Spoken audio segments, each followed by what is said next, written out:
Last summer, I went to my great-grandmother's house. My great-grandmother is an incredible woman. I want you to picture in your head the stereotypical grandmother, and you will have her to a T.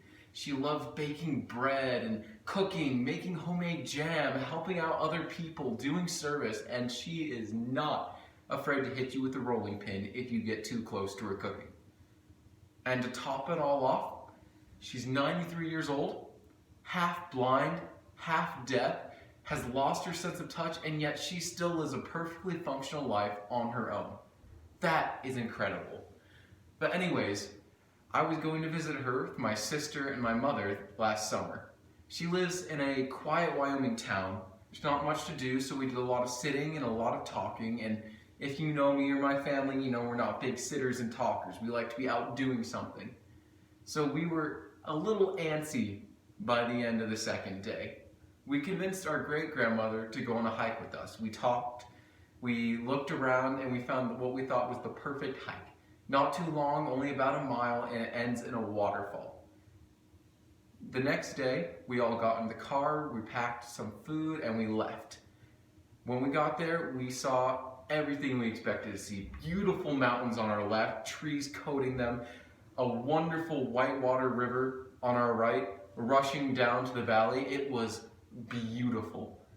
And we started walking. The trail was a little bit rocky, the rocks were a little bit sharp, but we were doing just fine. It took us around 45 minutes to get to the waterfall, and that was gorgeous. The best part of the trip, of the hike itself.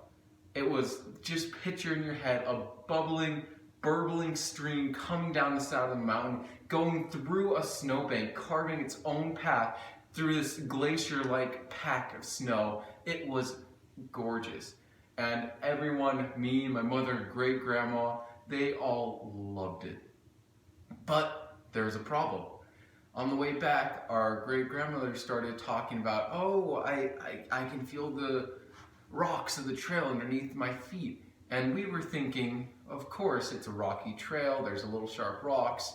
We can all feel the rocks underneath our feet, it's not pavement. And we kept on thinking that it was a normal thing until about 200 yards from the parking lot. Our great-grandmother said, I need to sit down, I'm feeling tired. And so she sat down, she lifted up her foot, and we saw she had worn away the entire sole of her shoe. Right down to that little cloth that separates your feet from the rubber underneath the sole. It was all gone. She had been walking for over half a mile on basically a thin little layer of cloth, basically barefoot. And we felt awful. We had just ignored what she had said because she didn't speak out. She wasn't complaining. She was just noting with some concern what was happening. And so we thought everything was fine. And what I take out of this story, my grandmother, first of all, is an incredible woman. She was able, at 93 years old, to walk half a mile practically barefoot without complaining. Second, if my 93-year-old grandmother can walk half a mile practically barefoot and not complain, what excuse do I have, or you have, for complaining about our normal everyday failures?